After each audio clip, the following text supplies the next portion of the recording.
CBI என்கொயரிக்கு போகும்போதெல்லாம் இந்த திமுக காரங்களாம் என்ன பண்ணுவாங்கன்னா, மீடியாவில் உட்காந்துட்டு டெல்லியில் கூப்பிட்டுட்டாங்க, அழுத்தம் கொடுக்குறாங்க, சிபிஐ மிரட்டுறாங்க அப்படின்னு ஒரு 5 நாள் பிரச்சாரத்தை உருவாக்குவாங்க.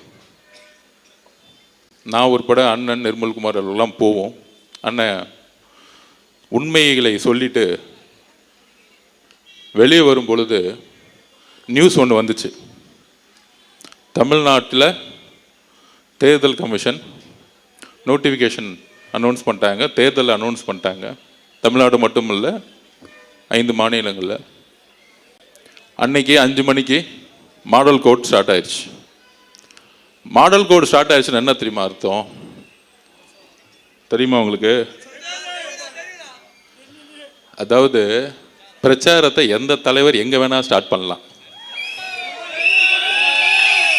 அப்புறம் 4.25 வருஷம் இல்லை, 4 வருஷம் 11 மாதம் பொம்மை முதல்வராக திரு மு.க. ஸ்டாலின் அவர்கள் இருந்தார். இன்னைக்கு உண்மையாலே பொம்மை முதல்வர் அவர். ஏன்னா மாடல் கோடு வந்துருச்சு. முதல்வர்னு சொல்லலாம், ஆனால் பேனாவை எடுத்து சைன் பண்ண முடியாது.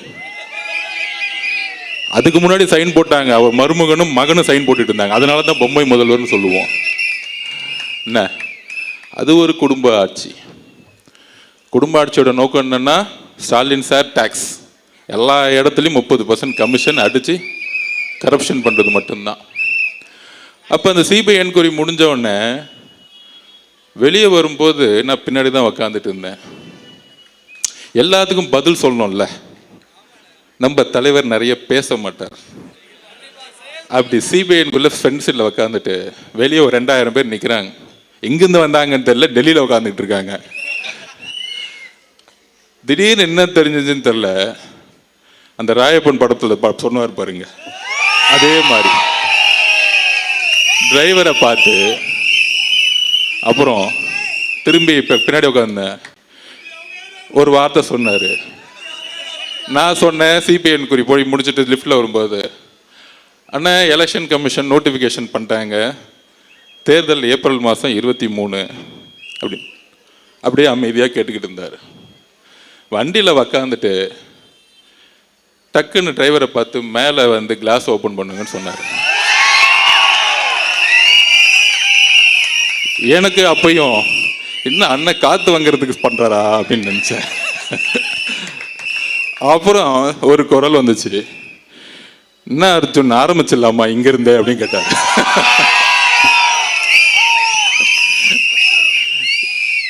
அப்போதான் புரிஞ்சேன், இந்த ஒரு வாரமா திமுக காதருங்க ஒரு நெரேட்டிவ் செட் பண்ணாங்களே, CBI office CBI office CBI ஆஃபீஸ்ன்னு.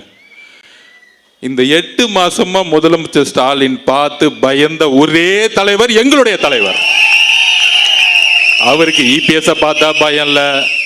அப்புறம் யாரோ ஒருத்தர் பிஜேபி தலைவராக ஒருத்தரை போட்டிருக்காங்க, பேர் கூட வர மாட்டேங்குது, மறந்து போச்சு. அந்த மாதிரி பல தலைவர்கள் சுத்திக்கிட்டு இருக்காங்க.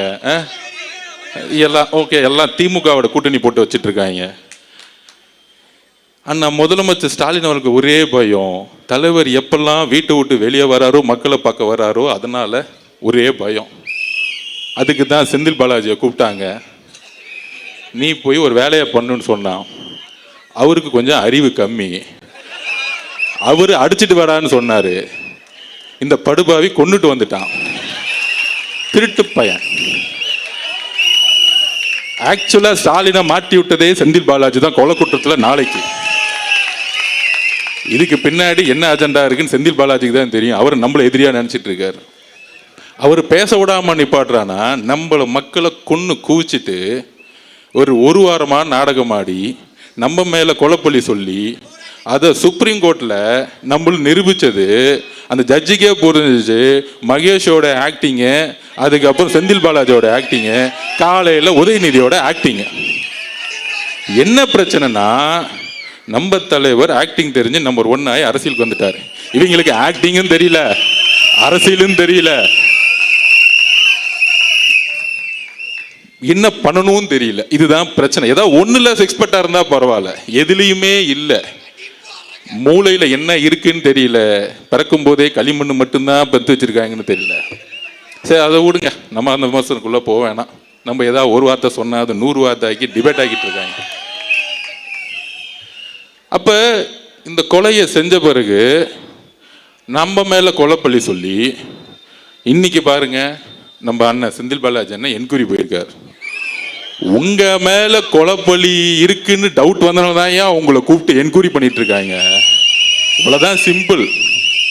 அப்ப போலீஸும் அவங்க கிட்ட இருக்கு, ஜட்ஜு அவங்க கிட்ட இருக்கிறாரு. 1 நம்பர் கமிஷன் போட்ட ஜட்ஜு அவங்க இப்படிலாம் ஏமாத்தி நம்ம மேல கொலைப்பள்ளி சொன்னாங்க. போட்டு நம்ம மேல ஒரு SOP போட்டாங்க, Stalin procedure code. Stalin SOP போட்டு முடிச்சிட்டான், ஸ்டாலின் ஆப்ரேட்டிங் ப்ரொசீஜர். அப்போ அதை போட்டுட்டு என்ன பண்ணாங்க, தமிழக வெற்றி கழகத்துக்கு மட்டும்தான் கூட்டம் வரும். உடனே சொல்றாங்க, அது என்ன தமிழக வெற்றி கழகம் மட்டும் கூட்டத்தை கண்ட்ரோல் பண்ண முடியல அப்படின்னு ஒரு பிரச்சாரமா. யாரு கூட இருக்கக்கூடிய வித்வான்கள், நல்லா வித்வானம் பண்ணுவாங்க, காசை வாங்கிட்டு டக்க டக்க டக்க டக்க டக்குன்னு அடிச்சுட்டே இருப்பாங்க. டிவியில் வைக்காது, இதுதான் டிபேட்டே. ஆனால் மக்கள் 5% எவரும் நியூஸ் சேனல் பார்க்கறதே கிடையாது. திமுக காரங்க மட்டும் பார்த்து பார்த்து பார்த்து ஆஹா சூப்பர்ப்பா நல்லா பேசுறாருப்பான்னு நல்ல காசை கொடுத்து வாங்கி என்ஜாய் பண்ணிட்டு இருப்பான். அப்போ இந்த கொலைப்பள்ளியை சுமத்தினாங்க, SOP போட்டாங்க. நம்ம கிட்ட என்ன கூட்டத்தை கட்டுக்கடங்காத கூட்டத்தை கண்ட்ரோல் பண்ண முடியல. இப்போ ஒரு திருச்சியில் மாநாடு பண்ணாங்களே, பெரிய மாநாடு. அந்த மாநாடு பேர் என்ன தெரியுங்களா? வேவ் ஸ்டாலினா. அதுவும் நம்மளை பார்த்து காப்பி. வேவ்னா என்ன தெரியுங்களா? மக்கள் கூட்டம் அலையலையா வருது. எல்லாம் 300 ரூபா கூட்டிட்டு வந்து பஸ் டிரான்ஸ்போர்ட்ல உட்கார வைக்கல. எங்கேயா வேவ் வரப்போகுது உங்களுக்கு? 22 கட்சி கூட்டணி வச்ச உங்களுக்கு மக்களே வரலன்னா அந்த கூட்டணி கட்சிகள் தவிர எவனும் கட்சி தலைவர்கள் தவிர யாரும் ஓட்டு போட போறதில்லை. இதுதான் அரசியல், இதுதான் தேர்தல் அரசியல். மக்கள் உங்கள் மேல நம்பிக்கை இழந்த பிறகு கூட்டணி கட்சியில் இருக்கிற தொண்டர்கள் எப்பயும் உங்க மேல வந்து நம்பிக்கை இழந்துட்டாங்க. சரி, அப்படிலாம் இருக்கும் பொழுது நம்ம என்ன பண்ணோம் அப்படின்னா, கூட்டம்லாம் இவங்களுக்கு வராது, மக்கள் தோணிச்சிட்டாங்க. அப்போ என் மேலே இப்போ வந்து ஒரு விமர்சனம் வருது. அந்த விமர்சனத்துக்கு ஜனநாயக பூர்வமாக பதில் சொல்லக்கூடிய இடத்துல இருக்கும். நம்ம ஒன்றும் பிறப்பால் முதலமைச்சர் ஆகிறோம் இல்லையே, பிறப்பால் துணை முதலமைச்சர் ஆகிறோம் இல்லையே, என்ன கேள்வி கேட்டால் நீ கேள்வி கேட்பியா அப்படின்னு முடக்கக்கூடிய இடத்துல நம்ம இல்லை. நம்ம ஒரு சாமானிய கட்சி, இன்றைக்கும் ஒரு சாமானியனாக நம்ம இருந்துகிட்டு இருக்கோம். அதிகாரத்தில் இருந்து இன்றைக்கும் பேசுறதில்லை. ஆனால் எங்கு ஆதிக்கம் இருக்கிறதோ அங்கு முதல் குரல் டிவி கேளந்து ஒலிக்கும். இதுதான் எங்களுடைய கட்சி. அப்படி சிபிஐல என்கொயரி முடிஞ்ச உடனே பிரச்சாரத்தை அப்படி மேலே எந்திரிச்சார். டைவர்ட் ஆயிட்டேன்னு நினைக்கிறேன். இதுதான் நம்ம பிரச்சனை. ஏன்னா அவ்வளோ கோவம் உள்ள இருக்கு. அப்போ மேலே எந்திரிச்சாரு. அப்படி எந்திரிச்சு மேலே நின்று ஆரம்பிக்கலாமான்னு கேட்டாரு. அப்படி மேலே எந்திரிச்சு என்ன பண்ணாருன்னா, சிபிஐ ஆபீஸ்குள்ளேருந்தே மேலே எந்திரிக்கிறாரு. அண்ணனுக்கு தைரியம் இருக்கு, அது வேற மாதிரி தெரியும். அப்ப எந்திரிச்சு அந்த கேட்டுக்கு வெளியே வந்து மேல பார்த்துட்டு அங்க 2000 பேர் நான் கையை காமிச்சிட்டு பத்திரமா இறங்கிட்டு, இது போதுமா அப்படின்னு கேட்டார். இது போதும்னு அப்படின்னு நானும் சொன்னேன். அப்ப இன்னுமேட்டு இந்த SOP இதெல்லாம் கிடையாதுல்ல அப்படின்னு கேட்டார். எங்க வேணா போலான்னு தேர்தல் கமிஷனோட ரூல்ஸ்ல எல்லா தலைவரும் எந்த ரோட்டுக்கு வேணா போல. நான் இனிமேட்டு ஒவ்வொரு நொடியும் நான் மக்கள் கிட்ட இருக்கணும், வேலையை ஆரம்பிங்கன்னு சொல்லிட்டார். கூடி சீக்கிரத்துல உண்மையான ஆலையை தமிழகம் முழுவதும் இருக்க நெடுஞ்சாலைகளை நீங்க பாப்பீங்க. மக்களுடைய கூட்டத்தை நீங்க பாப்பீங்க அவருடைய வருகையை நோக்கி வரும் பொழுது. அதுதான் பயம். சரி, டெல்லியில பிரச்சாரத்தை அண்ணன் ஆரம்பிச்சிட்டாரு. அடுத்தது மாடல் கோடு வந்துருச்சு. எங்க முதல் கூட்டத்தை போடலான்னு யோசிச்சோம். இந்த தீய சக்திக்கு முதல் காரணம் யாரு? இந்த கொடுமையான ஆட்சிக்கு முதல் காரணம் யாரு? இந்த 4.5 வருஷம் எதுவுமே செய்யாம நாடகமாடி டிராமா பண்ணது யாரு? இந்த டிராமா கம்பெனியை ஒழிக்கணும்னா கொளத்தூர்ல இருந்தா முதல்ல ஆரம்பிக்கணும்.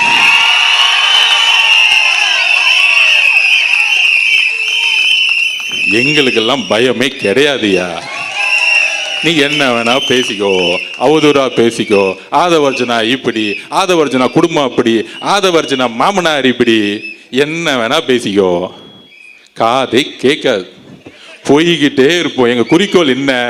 சென்ட் ஜார்ஜ் கோட்டையில் அண்ணனை சைன் போட வைக்கணும், அவ்வளவுதான் எங்க குறிக்கோள். இந்த அள்ளு சில்லற பேசுறதுக்கெல்லாம் பதில் கொடுக்கலாம் எங்களுக்கு டைம் கிடையாது மொதல். அப்ப இந்த திமுக எப்படி திசை திருப்பணுங்கிறதுக்கு நான் பதில் சொல்லணும். யாருக்காக பதில் சொல்லணும்? ஆதவர்ஜுனா பயந்துட்டாரு. 1000 கைகள் மறைத்தாலும் ஆதவனை மறைக்க முடியாது. நீ சூரியன்னா நான் ஆதவுடா, நான் யாருக்கும் பயப்பட ஆள் கிடையாது. 5 வயசுலேயே எங்க அம்மாவுடைய சாவை பார்த்தவன் நான். இதுக்கு மேல எவனும் என்ன பயன்படுத்த முடியாது, எழுதி வச்சுக்கோங்க. இந்த உலகத்துல தன்னுடைய தாயை சாவ 5 வயசுல பார்த்த ஒரு பையன்னா நான் தான். அது இதுலயே நான் அந்த பயத்திலிருந்து வெளியே இன்னைக்கு தமிழக மக்கள் முன்னாடி தைரியமா நிக்கிறேன்னா என் தலைவர் உண்மையா இருக்கிறாருங்கிற ஒரு வலிமை என்கிட்ட இருக்கு. என்கிட்ட எந்த போயும் கிடையாது. நான் யாரையும் ஏமாத்தினது கிடையாது, எந்த கட்சிக்கும் துரோகம் செஞ்சது கிடையாது. நான் வேலை பார்த்தேன், அந்த இடத்துல உண்மை இல்லைன்னா நாங்கள் இருக்க மாட்டேன். அவ்வளோதான் என்னுடைய வரலாறு. எங்கே வேணா நான் போய் சொல்லுவேன், என்ன வேணா கேள்வி கேள்வி. அப்போ எங்கே நம்ம சின்னவரான அசோக் அண்ணன் சொன்னார், நம்ம தோழர் 12 வருஷமா கூட இருக்கிறவர், அவருடைய உணர்வுக்கு பதிவு கொடுக்கணும் இல்லை, மீதி அள்ளுச்சில்லறைக்கெல்லாம் நான் பதில் சொல்லிடலாம், டைம் வேஸ்ட் பண்ண மாட்டேன். அப்புறம் அசோக் அண்ணன் நம்ம கூட 12 வருஷமா இருக்கிறவர், நான் அவரை பற்றி சொல்லணும். 40 வருஷம் மரியாதைக்குரிய ரஜினி சார் அவர்கள் கூட இருந்தவர், நம்மளுடைய அன்புக்குரியவர் அவர். அதில் எந்த விதமான கருத்து வேறுபாடும் கிடையாது, எனக்கும் கருத்து வேறுபாடு கிடையாது. அப்படி 12 வருஷமா பழகினதுல ஒரு 30 நாளுக்கு முன்னாடி 2 மாசத்துக்கு முன்னாடியே சொன்னார், அரசியல்ல நான் வரணும்னு இருக்கேன், தலைவரோட 40 வருஷம் இருந்துட்டேன், என்னுடைய மனைவி என்னுடைய மகள்லாம் விஜய் சாருடைய ரசிகர்கள், டிவிக்கு கட்சியில் நான் சேர்ந்தா நல்லா இருக்குமா, நான் ரஜினி ரசிகர் மன்றத்திலேருந்து வந்தேன், எனக்கான மரியாதை இருக்குமா அப்படின்னு கேட்டார். நான் சொன்னேன், டிவிகே கட்சிக்கு வரணும்னா ஒன்னே ஒன்று தான் குவாலிஃபிகேஷன், உண்மையாக இருக்கணும், நேர்மையாக இருக்கணும், அப்புறம் தைரியமாக இருக்கணும். இந்த 3 குவாலிஃபிகேஷன் தான், வேற ஒன்றுமே கிடையாது. உங்க அப்பா மினிஸ்டரா, எம்எல்ஏவா, பணக்காரனா, கோடீஸ்வரனா, எந்த குவாலிஃபிகேஷனுக்கு அண்ணன் கிடையாது.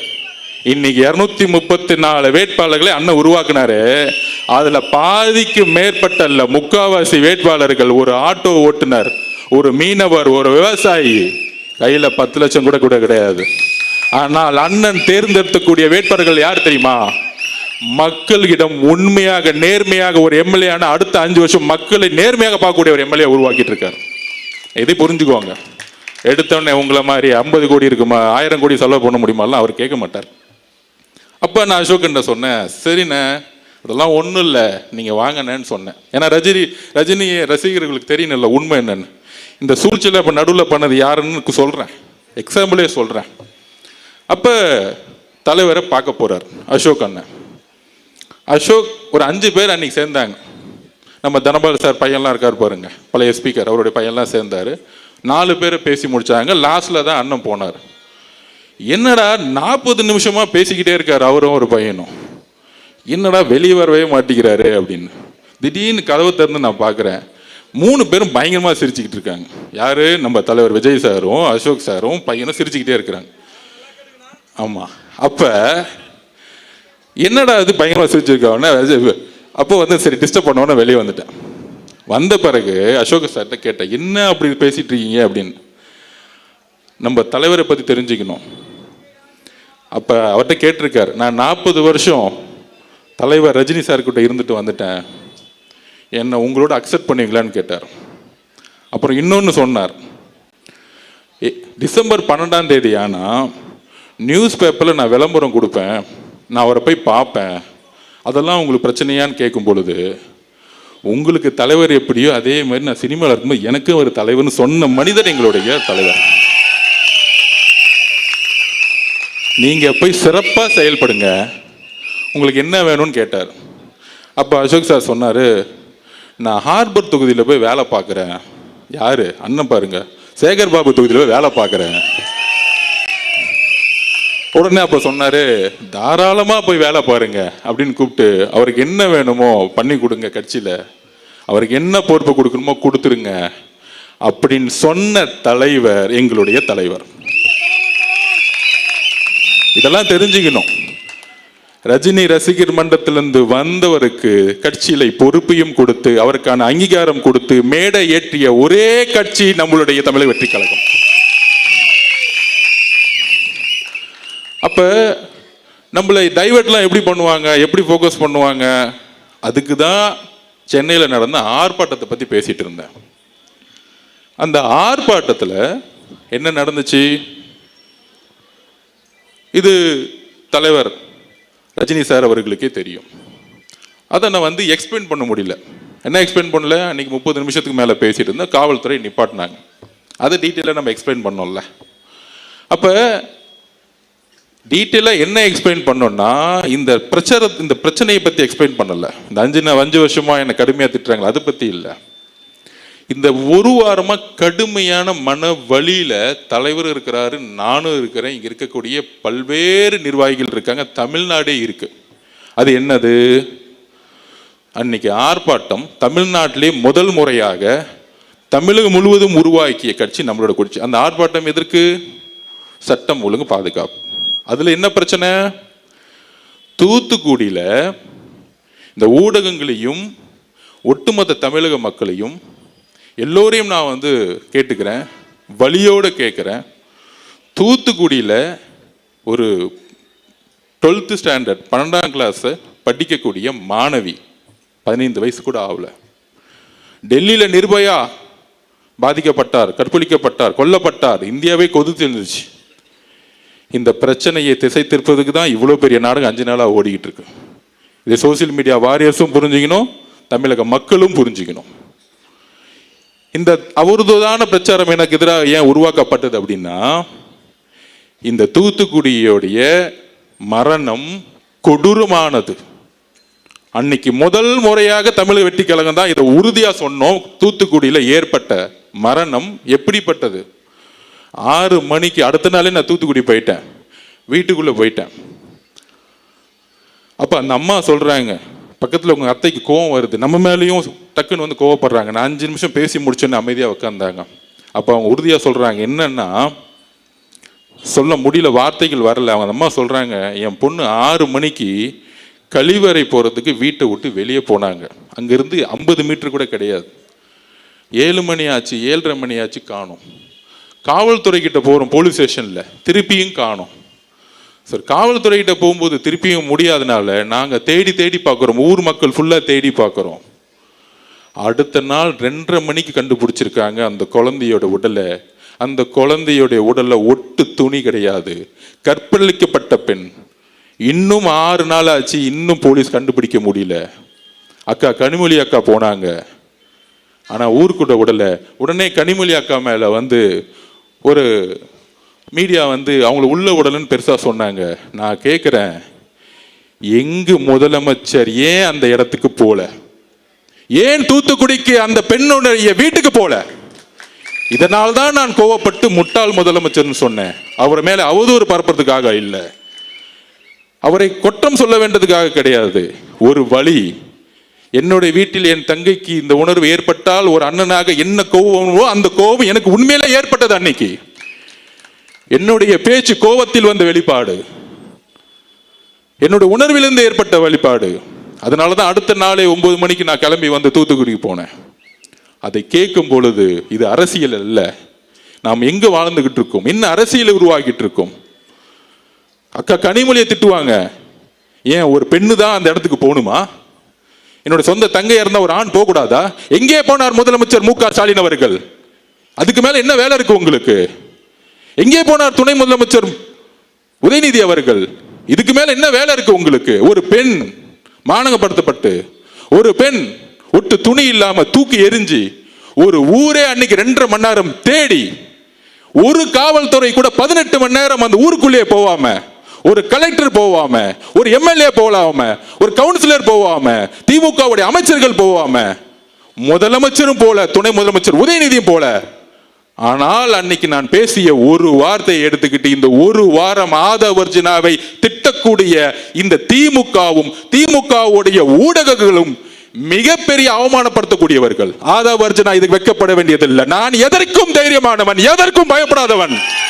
அச்சமில்லை அச்சமில்லை அச்சம் என்பதில்லையே. உச்சி மீது வான் இருந்து வீடு இருந்த போதிலும் அச்சமில்லை அச்சம் என்பதில்லையே. 12 வயசுல படிச்சவன் பாரதியார் கவிதையை. உங்களுடைய தவறுகளை நாங்கள் உறுதியாக உண்மையாக எடுத்துரைத்துக் கொண்டே இருப்போம். இதுக்கு டிவிக்கே தவிர வேற எந்த கட்சியும் போல. எங்க போனது? திமுக கூட்டணியில் இருக்க 22 கட்சி யார் பாதிக்கப்பட்ட பெண்ணுடைய வீட்டுக்கு போனாங்க? அந்த அம்மா கிட்ட பேச போனாங்களா? அந்த அம்மாவோட கோரிக்கை என்ன தெரியுமா? கடைசி நிமிஷத்துல இதை யாரு செய்தார்களோ அவர்களை இந்த சமூகத்தின் முன்பு நிறுத்துங்கள், அவர்களுக்கு தண்டனை வாங்கி கொடுங்கள். ஏனென்றால் என்னுடைய பெண் குழந்தை போல இன்னொரு பெண் குழந்தைக்கு தமிழ்நாட்டில் இந்த நிலைமை ஏற்படுத்த கூடாது சொன்னவர் என்னுடைய அம்மா. தூத்துக்குடியில் இருக்க பாதிக்கப்பட்ட அம்மா தன் குழந்தையை இறந்தாலும் அவர்கள் கவலைப்பட்டது இன்னொரு பெண் குழந்தைக்கு இந்த பிரச்சனை நடக்கக்கூடாதுன்னு பேசினாங்க என்கிட்ட. ஆனால் இதை மூடி மறைக்கணும். நிர்பயா சகோதரர் பாதிக்கப்பட்டது போல இந்த பிரச்சனையை தமிழக மக்களுக்கு கொண்டு போய் சேர்த்தக்கூடாது. தலைவர் ரஜினி சார் அவர்களே, உங்கள் மீது எங்களுக்கு எந்த வெறுப்பும் கிடையாது. உங்கள் மீது எங்களுக்கு அன்பு மட்டும்தான் இருக்கிறது. இதை நான் உறுதியாக பதிவிடுகிறேன். நான் ஒரு சாமானியன், அதிகாரம் என்கிட்ட இல்லை, பணபலம் இல்லை. நான் இன்றைக்கும் ஒரு சாமானியன், ஒரு சாதாரண விவசாய வீட்டில் பிறந்த உணர்வு தான் இன்னைக்கும் இருக்கு. எல்லா தொழிலையும் தூக்கி போட்டு வந்துட்டேன். எனக்கு வேற எதுவும் இல்லை, எந்த நாதியும் இல்லை. ஏன்? என்னுடைய குடும்பமே என்னுடைய அரசியலுடைய முடிவுகளுக்கு எதிராக இருக்கிறது. எல்லோரையும் தூக்கி போட்டிருக்கோம். ஏன்? நான் உண்மையாக மக்களிடம் இருக்க வேண்டும் என்ற உணர்வு எனக்கு இருக்கிறது, என்னுடைய தலைவருக்கு இருக்கிறது. அவதூறுகளை பத்தி கவலைப்படல. 5 வயசுல என்ன அனாதன்னு சொன்னாங்க. 12 வயசுல என்ன குறிக்கோள் இருக்கும்போது நீ ஏழைன்னு சொன்னாங்க. 16 வயசுல பொலிட்டிக்கல்ஸ் படிக்கும் போது உனக்கு எதுக்கு இந்த வீண் வேலை பொலிட்டிக்கல் சயின்ஸ் படிக்கணும்னு சொன்னாங்க. திமுக நான் வேலை செய்யும் போது உன்னாலெல்லாம் ஜெயிக்க வைக்க முடியுமான்னு என்ன பார்த்து கேட்டாங்க. டிவிக்கு வரும்பொழுது நீ என்ன சாதிப்பன்னு கேட்டாங்க. என் தலைவர் இருக்கிறார், உண்மை இருக்கிறது, என் கட்சியுடைய தொண்டர்களும் மக்களும் இருக்கிறார்கள், நாங்கள் உறுதியாக சாதிப்போம். எம்ஜிஆரிடம் இருந்த உண்மை எங்களுடைய தலைவர்கிட்ட இருக்கு. அப்ப தமிழக மக்களே, எதனால என்னுடைய வார்த்தைகள் மாறியது? என்ன பிரச்சாரத்தை திமுக உருவாக்கியது? மற்ற கட்சிகள் எதனால உருவாக்கிறாங்க? நாம் எந்த காலகட்டத்தில் நம்ம இருக்கிறோம் யோசிச்சு பாருங்க. நான் இன்றைக்கு உறுதியாக சொல்லுகிறேன், இன்றைக்கு நோன்பு மாதம். இஸ்லாமிய தோழர்களும் கிறிஸ்துவ தோழர்களும், இஸ்லாமிய தோழர்களே, கிறிஸ்துவ தோழர்களே, தமிழக மக்களே, நாம் உறுதியாக சொல்கிறோம், 234 தொகுதியில் நாம் தனியாக களமாடுகிறோம். உண்மையான இஸ்லாமிய சகோதரர்கள், உண்மையான கிறிஸ்தவர்கள் நாம் உண்மையாக இருக்கிறோம். நம்ம அண்ணனுக்கு பல்வேறு சொல்றாங்களே ஆஃபர்லாம் கொடுத்தாங்க. 50-50, நீங்க 90 நான் 90, நீங்க முதலமைச்சர் 2.5 வருஷம் நான் முதலமைச்சர் 2.5 வருஷம், எல்லா ஆஃபரும் கொடுத்தாங்க. அப்ப அண்ணன் சொன்ன ஒரே வார்த்தை எங்ககிட்ட, எனக்கு ஆஃபர் தேவையில்லை, தமிழக மக்களுடைய உண்மையான நம்பிக்கையை, என்றைக்கும் தமிழக மக்களுடைய நம்பிக்கையை நான் உருவாக்கக்கூடிய அரசு, மத சார்பற்ற சமூக நீதிக்கான அரசை உருவாக்கக்கூடிய ஒரு வலிமையை தமிழக வெற்றி கழகம் உருவாக்கும் சொன்னது எங்களுடைய தலைவர் விஜய் அவர்கள். முதலமைச்சர் பதவியை ஆசைப்பட்டு டெல்லிக்கு அடிப்பணி வர எங்களுடைய தலைவர் அல்ல. பராசக்தி ரிலீஸ் ஆனோம்னா போய் ஹோம் மினிஸ்டர் பார்த்துட்டு உதயநிதி ஒரு போன் கால் பேசி ரிலீஸ் பண்ணவர் எங்க ஆள் கிடையாது. இன்றைக்கும் எங்களுடைய படம் லீகல் லிட்டிகேஷன்ல இருக்கு. இஸ்லாமிய தோழர்களே, கிறிஸ்துவ தோழர்களே, நீங்கள் புரிந்து கொள்ளுங்கள். முதலமைச்சருடைய மகனுடைய தன்னுடைய பேரனுடைய பராசக்தி படம் ரிலீஸ் பண்ணப்பட்டது. ஜனநாயகன் படம் இன்றைக்கு வரைக்கும் நிப்பாட்டப்பட்டதுக்கான காரணம் அரசியல் தான். இது அரசியல் தான். இந்த அரசியலை தைரியமாக எதிர்கொள்ளக்கூடிய ஒரே தலைவர் எங்களுடைய தலைவர் விஜய் அவர்கள். எந்த எக்ஸ்ட்ரீம் போறேன்னு சொல்லிட்டாரு அவரை எப்பொழுதும் யாராலும் அடிமைப்படுத்த முடியாது. ஏனென்றால் திருப்பி நான் பதிவு சொல்றேன், இந்த கூட்டணி கணக்குகள் 2026 ஆண்டு தூள் தூளாக்கப்படும். ஒரு சிங்கம் ஒரு சிங்கம் ஆடுடன் சேர்ந்து பாதுகாப்பை கொடுக்க முடியாது மக்களுக்கு. நம்மளுடைய தலைவர் சிங்கம். நாம் ஒரு மிகப்பெரிய ஆட்சியை உருவாக்க, பெரியார் அவர்களுடைய கொள்கையை உருவாக்க, அம்பேத்கர் அவர்களுடைய கொள்கையை உருவாக்க நாம் ஒரு மிகப்பெரிய அரசியலை உருவாக்கிட்டு இருக்கோம். நம்பர் 1. அப்புறம் அன்னைக்கு ஆர்ப்பாட்டத்தில் பேசும்போது நான் தெளிவா பேசினேன். என்ன பேசினேன்? எப்பெல்லாம் திமுகவை எதிர்த்து ஒரு சக்தி வருகிறதோ, ஃபர்ஸ்ட் எம்ஜிஆர் அவர்கள் கடுமையா 5 வருஷம் போராடி பார்த்தாங்க. செங்கோட்டையனை கேட்டு பாருங்க, அடிச்சாங்க, விரட்டினாங்க, எல்லாம் பண்ணாங்க. ஆனா கடுமையா மக்கள் ஆதரவோட வெற்றி பெற்றுட்டாங்க. அன்னையிலிருந்து அவர் உயிரோட வரைக்கும் ஜெயிக்க முடியல. அடுத்து ஜெயலலிதா அம்மா வந்தாங்க. அவங்க மேல கடுமையான அடி அடிச்சாங்க. உடல் மொழி எல்லாம் கேவலமா பேசி பார்த்தாங்க, ஜெயிச்சிட்டாங்க. திருப்பி என்ன பண்ணிட்டாங்க? 97, 98 அவங்க ரிசைன் பண்றேன்னு அவங்க லெட்டரை வெளியிட்டு போலியா பரப்பினாங்க, பயந்துட்டு. திருப்பி 2001 வந்துட்டாங்க. அந்த அம்மா இருக்கிற வரைக்கும், கருணாநிதி ஐயா இருக்கிற வரைக்கும் தமிழ்நாடு சூழ்நிலை வேற மாதிரி இருந்துச்சு. அதுக்கப்புறம் எத்தனை பேர் வந்தாங்க? முக்கியமா திரைத்துறையில இருந்து எம்ஜிஆருக்கு அப்புறம் வந்தவங்க எல்லாமே என்ன செஞ்சாங்க? ஃபர்ஸ்ட் நம்ம கேப்டன் விஜயகாந்த் அண்ணன், நமக்கு பிடிச்சவர், அன்பானவர், நல்லவர், வலுவானவர். என்ன அவதூறு சொற்களை சொல்லி, என்ன கட்டமைப்பை உருவாக்கி, என்ன பிரச்சாரத்தை உருவாக்கி, நான் மிரட்டல் சொன்னது ஒருத்தர் நேரா கூப்பிட்டு மிரட்டுறது கிடையாது. அவதூறு பிரச்சாரங்கள், கீழ்த்தரமான பிரச்சாரங்கள், தனிப்பட்ட முறையில் பிரச்சாரங்கள், இதையெல்லாம் உருவாக்கி அவரை எந்த அளவுக்கு வீழ்த்தினாங்கன்னு தெரியும் உங்களை. இதைதான் நான் பதிவு பண்ணேன். அதுக்கப்புறம் பாசமிகு நம்மளுடைய ரஜினிகாந்த் சார், அவரும் கட்சியை உருவாக்கணும்னு சொல்லும் போது நான் தேர்தலில் வேலை பார்த்தேன். அப்ப நாங்க சர்வே எடுப்போம். சர்வே எடுக்கும் பொழுது அவர் கட்சி ஆரம்பிக்கணும்னு சொன்ன உடனே காமிச்சது 18%. நான் உண்மையை சொல்றேன், எடுத்த உடனே 18% காமிச்சிச்சு. அது அவருக்கு தெரியுமான்னு தெரியல. அப்ப நான் களத்தில் வேலை பார்த்துட்டு இருக்கேன். இப்போ 18% எடுத்த உடனே திமுக பயம் வந்துருச்சு. அப்ப என்ன மாதிரி போலி கருத்துக்களை உருவாக்கணும், இதை தான் நான் மிரட்டல்னு சொன்னேன். அவரை கூப்பிட்டு மிரட்டினாங்க, அந்த குடும்பம் செஞ்சிச்சு, இதுக்கான அர்த்தம் இல்லை. என்ன மாதிரி பிரச்சாரத்தை உருவாக்குவது, என்ன மாதிரி அவதூறு சொற்களை உருவாக்குவது. அன்னைக்கு உதயநிதி அவர்கள் இதே ரஜினி சார் மேல என்ன மாதிரி குற்றச்சாட்டுகளை தன்னுடைய ட்விட்டர் எல்லாம் போட்டார், எவ்வளவு அசிங்கமா பேசினார். பாஜக பி டீம் மிரட்டி தான் பாஜக கொண்டு வந்தாங்க. இதையெல்லாம் உருவாக்குனது திமுக. அதுக்கப்புறம் இபிஎஸ் முதலமைச்சர் அதிமுக கடுமையான சொற்கள்ல பேசினார். என்னெல்லாம் பேசினார் இன்னைக்கு சமூக ஊடகத்தில் வந்துருச்சு. இந்த மாதிரி கூட்டணி கட்சிகள் இவங்கெல்லாம் சேர்ந்து ஒரு சக்தி வரும் பொழுது, ஒரு சிஸ்டம் மாற்றணும்னு சொல்லும் போது, ஊழலை ஒழிக்கணும்னு சொல்லும் பொழுது, அவர் இங்க காசு எடுக்க வரல. ஏன்னா அவரு நல்லா சம்பாதிச்சிருந்தார். அப்ப ஒரு சூழ்ச்சிகளை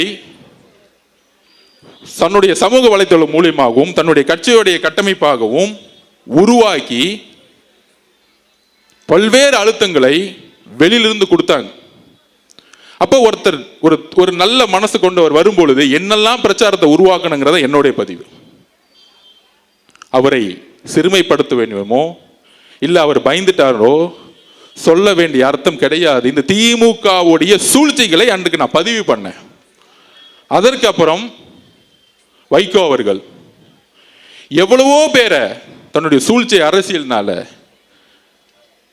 எல்லா விதமான பிரச்சாரங்களையும் உருவாக்கி என்ன செஞ்சாங்கிறத பதிவு பண்ண. அதுதான் என்னுடைய நோக்கம். அப்ப இதை சொல்லி முடிச்சுட்டு வர்றதுக்குள்ள உடனே அந்த வார்த்தையை எடுத்து அதுக்கு ஒரு பல்வேறு பிரச்சாரங்களை உருவாக்குவாங்க. ஏன்? தூத்துக்குடியோடைய அந்த பெண்ணுடைய சாவுல இருந்து வெளியே வரணும். இப்ப 6 நாளா அது பேசல பார்த்தீங்களா? நம்ம உடனே நம்மளோட சோசியல் மீடியா வாரியா ரஜினி சாருக்கு பதில் கொடுக்குறோம், நம்ம பதில் கொடுக்குறோம், நம்ம அடுத்தடுத்த வேலையை நான் பார்த்துட்டு இருக்கேன். அப்ப இது உருவாக்கக்கூடிய வலிமை திமுக கிட்ட இருக்கு இந்த பொய் பிரச்சாரம். ஆனா புதுசா என்னன்னா இதுல பாஜகவும் திரு இபிஎஸ் அவர்கள் சேர்ந்துக்கிட்டாங்க. ஏன் சேர்ந்தாங்க? அன்னைக்கு ரஜினி சார் கட்சி ஆரம்பிக்கும் பொழுது கடுமையா விமர்சனம் பண்ணது இபிஎஸ். ஆனா இன்னைக்கு சொல்றாரு அவரை பத்தி புகழ்ந்துட்டு இருக்கார். இந்த சூழ்ச்சி நமக்கு தெரியுமா? நமக்கு தெரியாது. நம்ம ஒரு தூய உள்ளம். அதையும் மீறி இன்றைக்கு ரஜினி சார் கிட்ட ஒரு அறிக்கை வந்துச்சு. ரஜினி சாருக்கு எல்லா உண்மைகளும் தெரிஞ்சிருக்கலாம். ஆனால் இந்த விவாதங்கள் இதெல்லாம் பார்த்து அவரு தன்னுடைய மனசுல தப்பா நினைக்கிறதுக்கான வாய்ப்பு இருக்குன்னு அவர் அறிக்கையை பார்த்து தெரிஞ்சுக்கிட்டேன். எங்களுடைய பாசத்துக்குரிய ரஜினி சார் அவர்களே, எங்களுடைய தலைவருக்கும் நீங்கள் தலைவர் அப்படின்னு அசோகன் சொன்னார். எங்களுடைய தலைவருடைய நிலைப்பாடும் தான் எங்களுடைய நிலைப்பாடும். அப்ப இந்த சூழ்ச்சிகளுக்கெல்லாம் ஏன் நடந்துச்சுன்னு சொல்லக்கூடிய இடத்துல நான் இருக்கிறேன். தூத்துக்குடியோடைய என்னுடைய தங்கை கற்பழிக்கப்பட்டு இன்னைக்கு வந்து செத்து போய் 6 நாள் ஆகியும் அவனுடைய குடும்பம் இன்னைக்கு நட்டோட்ல நின்றுட்டு இருக்கு. இதை திசை திருப்பதுக்கு தான் இந்த பிரச்சாரம். இந்த திசை திருப்புல இருந்து இதுக்கான விஷயத்தை நான் பதிவு பண்ணணும்னு நினைச்சேன். அதான் இன்னைக்கு பதிவு பண்ணேன். இந்த கடிதத்தில், இந்த அறிக்கையிலிருந்து பாசத்துக்குரிய ரஜினி சார் அவர்களுக்கு நான் பதிவு பண்ணக்கூடியது, அப்படி உங்களுக்கு நான் சொல்ல வேண்டிய நோக்கம் வேறு, உங்களுக்கு வருத்தம் ஏற்பட்டிருந்தால் என்னுடைய வருத்தத்தையும் என்னுடைய மன்னிப்பையும் பகிரமாக நான் கேட்டுக்கொள்கிறேன். ஏனென்றால் என்னுடன் நீங்கள் வயதில் மூத்தவர், அதற்கான தார்மீக கடமை இருக்குது. நான் வேற யாருக்கும் பதில் கொடுக்கறதுக்கு நான் இங்க வரல. அவருடைய அறிக்கையை படித்தேன். அவருக்கு ஒரு உணர்வு ஏற்பட்டிருக்குது. அந்த உணர்வுக்கு நான் மரியாதை கொடுக்கிறேன். ஆனால் இந்த திமுகவுடைய சூழ்ச்சிகள், 22 கட்சிகள் கூட்டணி உருவாக்கி திருப்பி ஆட்சிக்கு வரணும் ஒரு பொய்யான பிரச்சாரத்தை உருவாக்கப்படுகிறீங்களா? அதெல்லாம் தூக்கி எறியக்கூடிய ஒரே வலிமை நம்ம கட்சிக்கு மட்டும்தான் இருக்கு. அப்ப இந்த தூத்துக்குடி பெண்ணுடைய மரணத்திலிருந்து திசை திருப்பதுக்கான எல்லா நாடகங்களையும் உருவாக்குவாங்க. அந்த நாடகங்கள் தான் நம்ம ஃபோக்கஸ் பண்ணணும். இதை விட்டுட்டு நம்ம எங்கேயும் டைவர்ட் ஆகக்கூடாது. திமுகவுடைய சூழ்ச்சிகள், திமுகவோட தவறுகள், திமுகவோட பொய் பிரச்சாரங்கள், திமுகவுடைய எல்லா தவறுகளையும் சொல்ல வேண்டிய பொறுப்பு நம்ம கிட்ட இருக்கு. நம்ம டைவர்ட் ஆகக்கூடாது. ரஜினி சார் இன்னைக்கு அரசு இல்லை, நம்ம எதுக்கு அவரோட சண்டை போட போனோம்? அவர்கிட்ட நம்ம எதுக்கு ஃபைட் பண்ண போறோம்? அது இல்லை நம்ம நோக்கம். என்னெல்லாம் செஞ்சாங்க? ஒரு புதிய அரசியல் கட்சி தொடங்கும் போது திமுக குடும்பம் என்னெல்லாம் பேசினாங்க? முரசொலியில இதே ரஜினிகாந்த் சாரை பத்தி என்னெல்லாம் எழுதுனாங்க? இதெல்லாம் எப்ப நடந்துச்சு? 5 வருஷத்துக்கு முன்னாடி. இன்னைக்கு ரஜினி சார் இயக்கத்துல இருந்து வந்தவருக்கு ஒரு ஹார்பர் தொகுதியில் பொறுப்பு கொடுத்து வேலை பாருன்னு சொன்ன இயக்கம் டிவிக்கு. அப்ப இதற்கான விளக்கங்கள் நாம் கொடுக்க வேண்டிய இடத்துல இருக்கிறோம். ஏனென்றால் நம்மளுடைய ஒரே போக்கஸ் திமுகவுடைய சூழ்ச்சிகள். இந்த சூழ்ச்சிகளை சொல்ல வேண்டிய இடத்தில் நாம் கடுமையாக இருக்க வேண்டும். நம்முடைய பிரச்சாரம் எப்பொழுதும் திசை திரும்பக்கூடாது. வேற எப்பயும் திசை திரும்பக்கூடாது. நம்மளுடைய நோக்கங்கள் பிஜேபியோட சண்டை போடுவதா? ஆம், கொள்கை ரீதியாக நம்ம சண்டை போடுறோம், கடுமையா சண்டை போடுவோம். இல்ல காம்ப்ரமைஸே கிடையாது. இன்னைக்கு தமிழக வெற்றி கழகம் தான் கொள்கை எதிரின்னு முதல் நாள் டிக்ளேர் பண்ணாங்க. திமுக டிக்ளேர் பண்ண முடியுமா? திமுக முன்னாடியே, நான் திருப்பி சொல்றேன், திமுக முன்னாடியே பிஜேபி கூட சேர்ந்தது. இனிமேட்டு எதிர்காலத்தில் சேர மாட்டாங்கன்னு சொல்ல முடியுமா? எப்ப வேணா சேருவாங்க அதிகாரத்துக்காக. ஆனால் கொள்கை எதிரின்னு சொன்ன இயக்கம் நம்மளுடைய கட்சி. அந்த அளவிற்கு நாம் கொள்கைகளை உள்வாங்கி 234 தொகுதியிலும் உறுதியாக உண்மையாக நாம் போட்டியிடுவதற்கு எல்லா விதமான மக்கள் ஆதரவு நமக்கு இருக்கு. எந்த அழுத்தங்களும் நமக்கு கிடையாது. எந்த அழுத்தங்கள் இருந்தாலும் நாம் எதிர்கொள்வோம். இதுதான் உண்மை. அதில் மிகப்பெரிய வெற்றியும் பெறுவோம். அதனால நம்மளுடைய கொள்கைகளும் கோட்பாடுகளும் தெளிவா இருக்கு. கொளத்தூர்ல ஆரம்பிச்சு முதலமைச்சர் இங்கு தோற்கடிக்கப்படணும். முன்னாள் முதலமைச்சர் ஆக்கக்கூடிய வலிமை கொளத்தூர் மக்களுக்கு இருக்கு. மு.க. ஸ்டாலின் அவர்கள்